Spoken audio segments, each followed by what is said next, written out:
ECRல property வாங்க எதுக்கு crores? Lakhs போதுமே. Just 4 lakhsல ECR கோவலத்துல beach resort plot. EMI 12,000 only. Stepstone presents Secret Aura at ECR Kovalam. Grand launching on 22nd, 23rd and 24th August 2025. 4 lakhsல ECRல plot. Call 8682089820.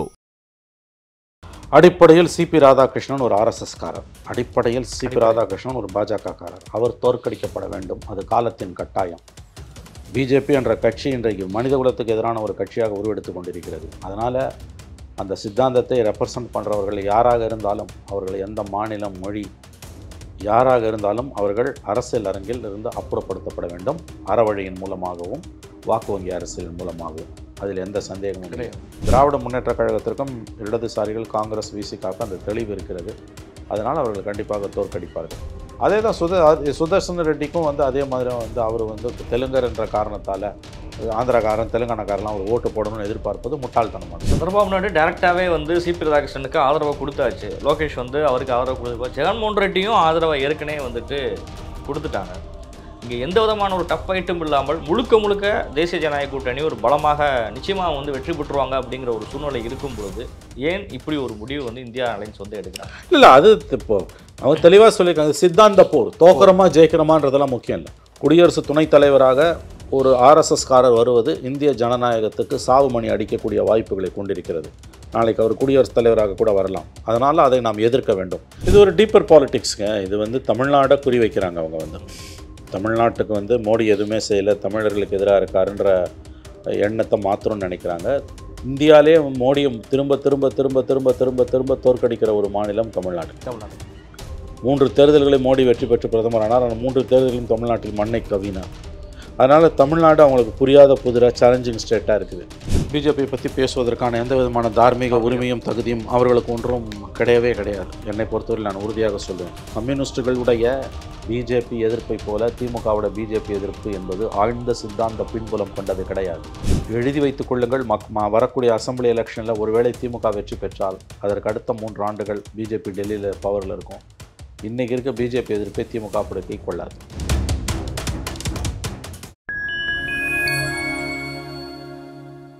Fine time மீடியாவோட ஒரு special இன்டர்வியூவில் ஒரு சிறப்பு அழைப்பாளராக தமிழ்நாட்டினுடைய ஒரு மூத்த பத்திரிகையாளர் மணிசார் அவர்கள் இணைந்துள்ளார். கேட்பதற்கான கேள்விகள் நிறைய இருக்கின்றன. வாருங்கள் நிகழ்ச்சிகள் சொல்லலாம். வணக்கம் சார். சார் வணக்கம். இந்திய நாட்டினுடைய துணை குடியரசு தலைவர் ஏற்கனவே தங்கர் பதவி விலகிய சூழ்நிலையில் அடுத்த துணை குடியரசுத் தலைவர் யாருங்கிற கேள்வி இருந்ததில் மத்தியில் தமிழகத்தை சேர்ந்த சிபி ராதாகிருஷ்ணனை ஒரு பக்கம் தேசிய ஜனநாயக கூட்டணி அறிவிச்சாச்சு. இந்தியா அலைன்ஸில் யாரை கொண்டு வருவாங்க, திருச்சி சிவாவா இவரான்னு சொல்லி நிறையா பேச்சுக்கள்லாம் ஊடகங்கள் அடிபட்டு இருந்த நிலையில் திரு சுதர்சன் ரெட்டி முன்னாள் நீதிபதி அவர்களை அனௌன்ஸ் பண்ணியிருக்காங்க.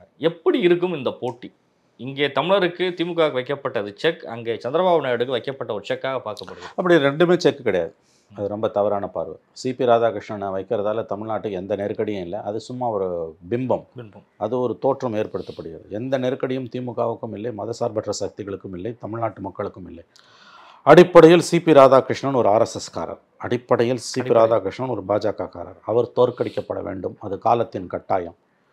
பிஜேபி என்ற கட்சி இன்றைக்கு மனிதகுலத்துக்கு எதிரான ஒரு கட்சியாக உருவெடுத்து கொண்டிருக்கிறது. அதனால் அந்த சித்தாந்தத்தை ரெப்ரசன்ட் பண்ணுறவர்கள் யாராக இருந்தாலும், அவர்கள் எந்த மாநிலம், மொழி யாராக இருந்தாலும் அவர்கள் அரசியல் அரங்கில் இருந்து அப்புறப்படுத்தப்பட வேண்டும். அறவழியின் மூலமாகவும் வாக்கு வங்கி அரசியல் மூலமாகவும், அதில் எந்த சந்தேகமும் கிடையாது. அதனால் சிபி ராதாகிருஷ்ணனை தமிழர் அவருக்கு ஓட்டு போடுன்னு கேட்பது அயோக்கியத்தனமானது.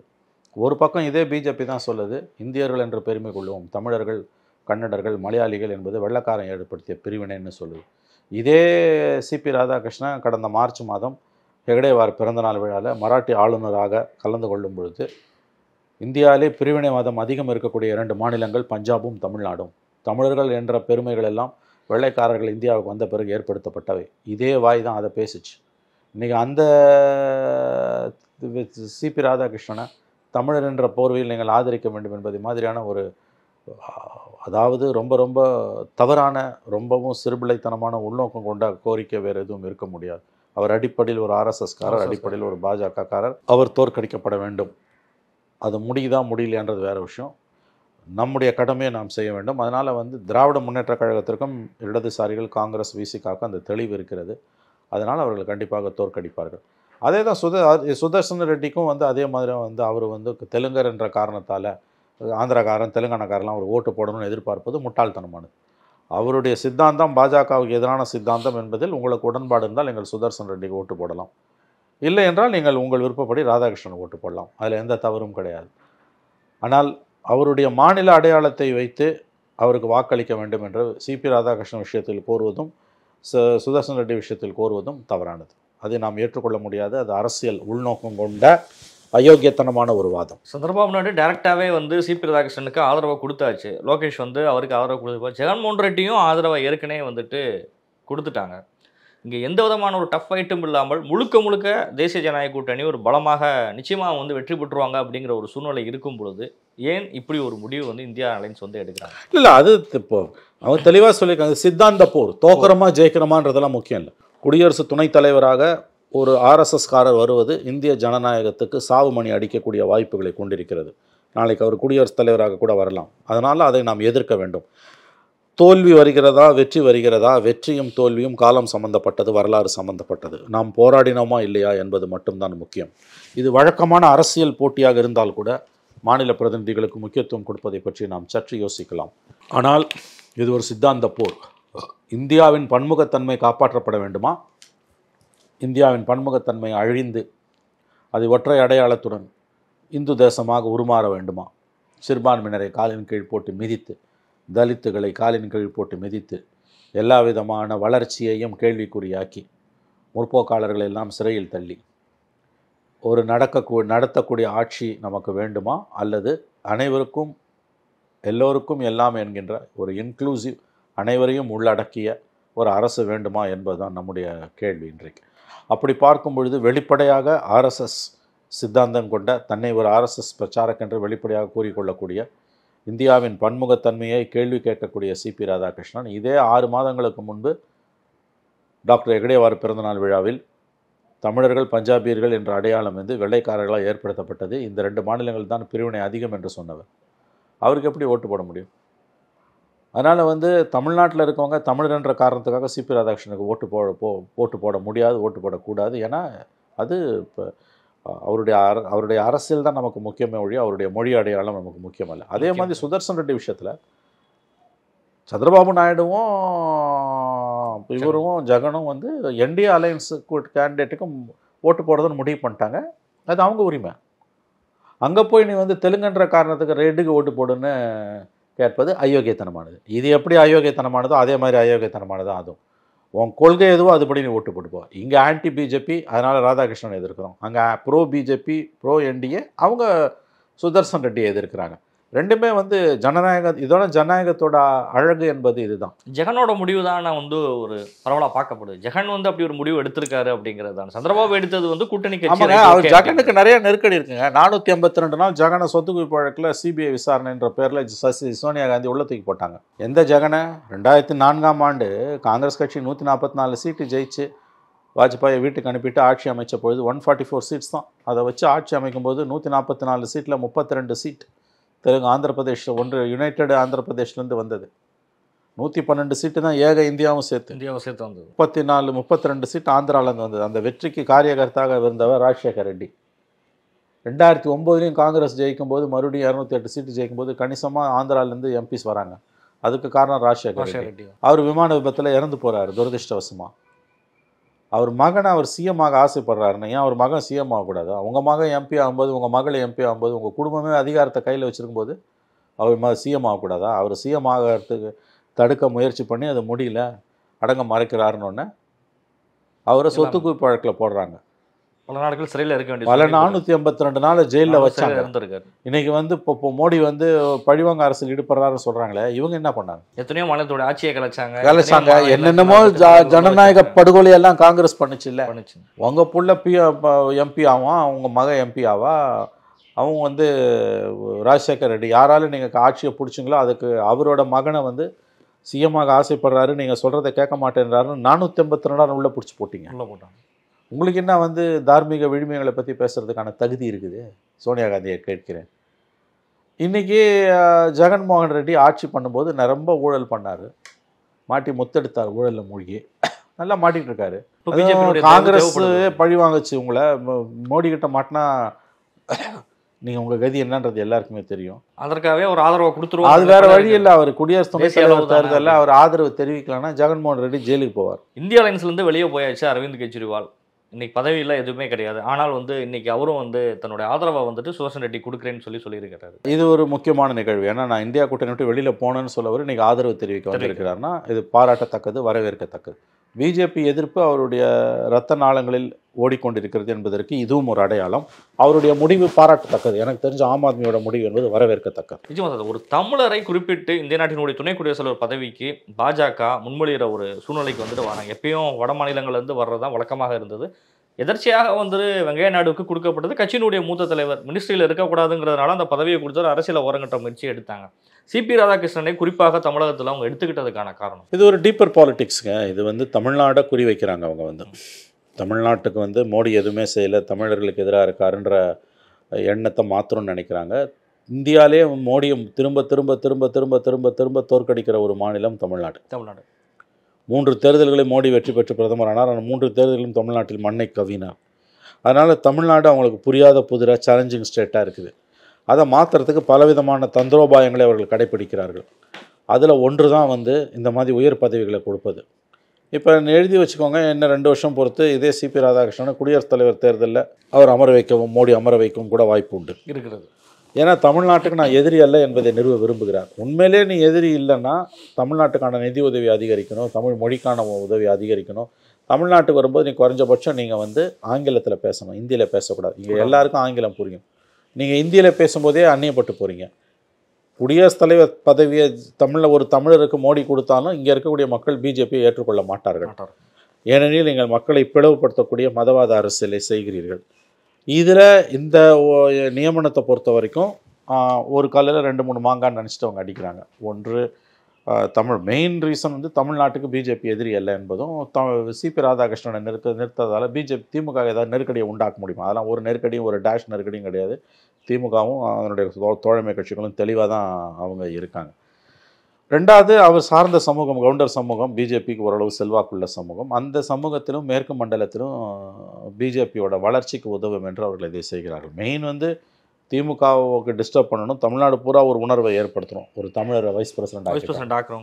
2வது அந்த குறிப்பிட்ட சாதி மத்தியில் கட்சியை வேறுன்ற செய்யணும்னு அவங்க பார்க்குறாங்க. பட் இதெல்லாம் உங்களுக்கு இந்த முயற்சிகள்லாம் தமிழ்நாட்டில் ஈடுபடாது. இந்த பருப்பெல்லாம் தமிழ்நாட்டில் வேகாது. எந்த ஜாதியாக இருந்தாலும் எதுவாக இருந்தாலும் எந்த மொழியாக இருந்தாலும் நீ மக்களுக்கு நல்லது சரியாக இருந்தால் மக்கள் பார்ப்பாங்க. மக்களுக்கு நீ நல்லது செய்கிறனா நீ தமிழ்நாட்டையே பிறந்தவனாக இருந்தாலும் ஒன்று யாரும் ஏற்றுக்க மாட்டாங்க. தமிழர்களோட உளவியல் மோடிக்கு சுத்தமாக புரியவில்லை. அதுதான் பிஜேபியோட இன்றைய ப்ராப்ளம்ஸ் எல்லாத்துக்குமே. தமிழ்நாட்டை பொறுத்த வரைக்கும் அவங்களால ஏன் தமிழ்நாடை வெற்றி கொள்ளவே முடியலையேங்க. ஏன்னா நீங்கள் அந்த அளவுக்கு மக்களை விரோதித்து வச்சுருக்க. இதில் கொண்டு போய் நீங்கள் ஒரு வைஸ் பிரசிடென்ட், அஃப்கோர்ஸ் வைஸ் பிரசிடெண்ட்டை கொண்டு ஒரு தமிழரை கொண்டு வந்தது ஒரு சின்ன டிஸ்டர்பன்ஸை ஒரு சலனத்தை அவங்க ஏற்படுத்துகிறாங்க. அதை தாண்டி அது பெரிய அளவில் போகாது. ஒன்றும் மக்கள் தெளிவாக இருக்காங்க. பார்லிமெண்ட் எலெக்ஷன்லையும் அசம்பிளி எலெக்ஷன்லையும் மாற்றி குத்துற மக்கள் நீ ஒரு தமிழன்ற ஒருத்தனை கொண்டு நிறுத்திட்ட, ஒருத்தனை ஒரு ஆர்எஸ்எஸ்காரரை தமிழன்னு சொன்னால் நாங்கள் அவரை ஏன் ஏற்றுக்கணும்?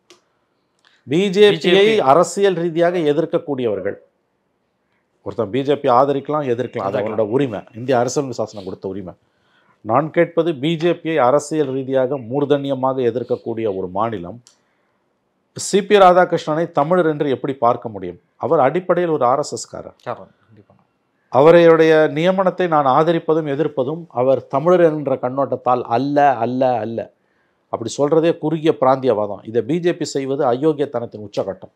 இதே ஒடிசாவில் போய் ஐஏஎஸ் அதிகாரி பாண்டியனுக்கு எதிராக அமித்ஷாவே என்னெல்லாம் அவதூறு பிரச்சாரம் பண்ணார் நமக்கு தெரியும். ஒரு தமிழன் தான் உங்கள் மாநிலத்தை ஆளலாமான்னு கேட்டவர், நகையெல்லாம் கொண்டு போய் கொள்ளையடிச்சிட்டு போயிட்டாங்கன்னு சொன்னார். இதில் ஆமாம், ஒரிசாவில் போய் தமிழர்களுக்கு எதிராக இவ்வளோ பேச்சு பேசின பிஜேபிக்கு சிபி ராதாகிருஷ்ணன் தமிழர் ஓட்டு போடுன்னு கேட்பதற்கு எந்த தகுதியும் அருகதியும் இல்லை. 2வது இந்திய மக்கள் ரொம்ப தெளிவானவங்க. அவங்க மொழிகளை கடந்து, மதங்களை கடந்து, இனங்களை கடந்து, பிராந்தியங்களை கடந்து தங்களுடைய தலைவர்களை தேர்ந்தெடுக்கிறார்கள். அதை மட்டும் நல்லா ஞாபகம் வச்சுக்கோங்க. மக்கள் அவ்வளோ சீக்கிரம் மக்களை நீங்கள் ஏமாற்றவே முடியாதுங்க. இந்திய மக்கள் மிக மிக மிக மிக அறிவு தீட்சணியம் கொண்டவர்கள்.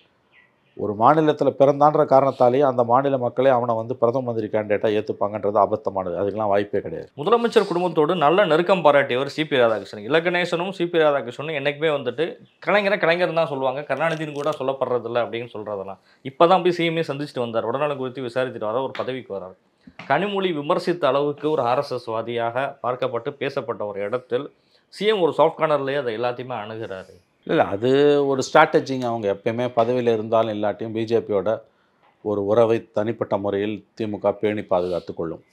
அது அரசியல் நாகரிகம்னு சொல்லலாம், சுயநலன்னு சொல்லலாம். வெறுமனே அரசியல் நாகரிகம் மட்டும் அல்லது அது வெளிப்பார்வைக்கு பத்தாவது ஒரு அரசியல் நாகரிகம். அஃப்கோர்ஸ் அது இருக்கணும், அதில் ஒன்றும் தப்பு இல்லை. பட் அது வெறும் அரசியல் நாகரிகம் மட்டும் இல்லை, அதை தாண்டி அதில் ஒரு டீப்பர் பாலிடிக்ஸ் இருக்குது. 4 ஆண்டுகள் பிஜேபியோட ஆட்சியில் இருந்தவர்கள். பிஜேபியை பற்றி பேசுவதற்கான எந்த விதமான தார்மீக உரிமையும் தகுதியும் அவர்களுக்கு ஒன்றும் கிடையவே கிடையாது. என்னை பொறுத்தவரை நான் உறுதியாக சொல்வேன், கம்யூனிஸ்டுகளுடைய பிஜேபி எதிர்ப்பை போல திமுகவோட பிஜேபி எதிர்ப்பு என்பது ஆழ்ந்த சித்தாந்த பின்புலம் கொண்டது கிடையாது. எழுதி வைத்துக் கொள்ளுங்கள், வரக்கூடிய அசம்பிளி எலெக்ஷனில் ஒருவேளை திமுக வெற்றி பெற்றால் அதற்கு அடுத்த 3 ஆண்டுகள் பிஜேபி டெல்லியில் பவரில் இருக்கும். இன்றைக்கி இருக்க பிஜேபி எதிர்ப்பை திமுக படுக்கை கொள்ளாது, அதை கணிசமான அளவு குறைத்து கொள்ளும். சிபி ராதாகிருஷ்ணன் வந்து பார்க்கும்பொழுது அவர் தான் வைஸ் பிரசிடென்ட் கேண்டிடேட் ஆவதற்கான வாய்ப்புகள் அதிகம் என்பதை சொல்லிவிட்டு தான் சென்றிருக்கிறார் என்றுதான் தகவல்கள் வருகின்றன. ஆனால் ரொம்ப ஜென்டலாக வாக்களிக்க முடியாது என்பதையும் முதலமைச்சர் தெளிவுபடுத்தி விட்டார். சிபி ராதாகிருஷ்ணனும் அதை எதிர்பார்க்கல, அவங்க வரமாட்டாங்கன்னு அவருக்கு நன்றாகவே தெரியும். பட் அவர் ஜெயித்த பிறகு ஒன்று எழுதி வைத்துக்கொள்ளும், 26இல் திமுக ஒருவேளை வெற்றி பெற்றால் பிஜேபி எதிர்ப்பு கணிசமான அளவுக்கு குறையும், மட்டுப்படுத்தப்படும். பிஜேபி திமுக உறவுக்கு பாலமாக கூட சிபி ராதாகிருஷ்ணன் வெற்றி பெற்ற பிறகு இருப்பதற்கான வாய்ப்புகள் மிகவும் இருக்கிறது. அந்த ரோல் அவர் ப்ளே பண்ணுவாருங்க, கண்டிப்பாக அந்த அரசியல் ப்ளே பண்ண போகிறாங்கிறது தெரியும். மக்கள் நீதி மையம் வந்துட்டு ஏற்கனவே சொல்லிட்டாங்க, கூட்டணி என்ன முடிவு எடுக்கோ நான் எடுத்துகிட்டு போகிறேங்கிற அளவுக்கு சொல்லிட்டாங்க. ஆனால் வைகோ வந்து சிபி ராதாகிருஷ்ணனுக்கு ஒரு பெரிய பாராட்டு பத்திரமே வாசிருக்காரு ப்ரெஸ் மீட்டில். அதுக்கப்புறம் இந்தியா அலையன்ஸை வந்து நான் ஆதரிக்கிறேங்கிறதையும் பேசுகிறாரு. அப்படி தான் பேசுவார் அவர். வந்து மகன் வேறு மாதிரி பேசுகிறார், அப்பா வேறு மாதிரி பேசுகிறார். எனவே அவர் ஓட்டு சுதர்ஷன் ரெட்டிக்கு விழுந்துனா நல்லது. ஒரு ஓட்டு தான் அவங்க கிட்ட இருக்கிறது, ஒரே ஒரு ஓட்டு தான், ராஜ்யசபாவும் கிடையாது. ஸோ ஒரு ஓட்டு அவங்க போட்டுருவாங்க, மாற்றி குத்துனா அசிங்கமாயிடும், அதெல்லாம் போட்டுருவாங்க. போட்ட பிறகு அணி மாறுவார்கள். ஏன்னா அவர் தெளிவாக சொல்கிறார்ல, சிபி ராதாகிருஷ்ணனுக்கு வாழ்த்து தெரிவிக்கிறார். எப்படி வாழ்த்து தெரிவிப்பார்?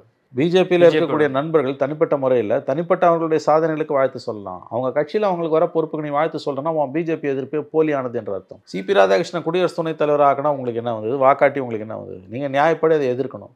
நான் வாழ்த்து தெரிவிக்கிறேன்றது வந்து தன்னுடைய பிஜேபி ஆதரவு நிலையை அவர் வெளியே காட்டிக் கொள்கிறார் வைகோ, அவ்வளோதான். நிச்சயமா சார், உங்களுடைய நேரங்களை ஒதுக்கி டைம் மீடியாவோட ஒரு ஸ்பெஷல் இன்டர்வியூல பல்வேறு கேள்விகளுக்கு பதில் தந்தமைக்கு நன்றி சார். நன்றி சார், நன்றி.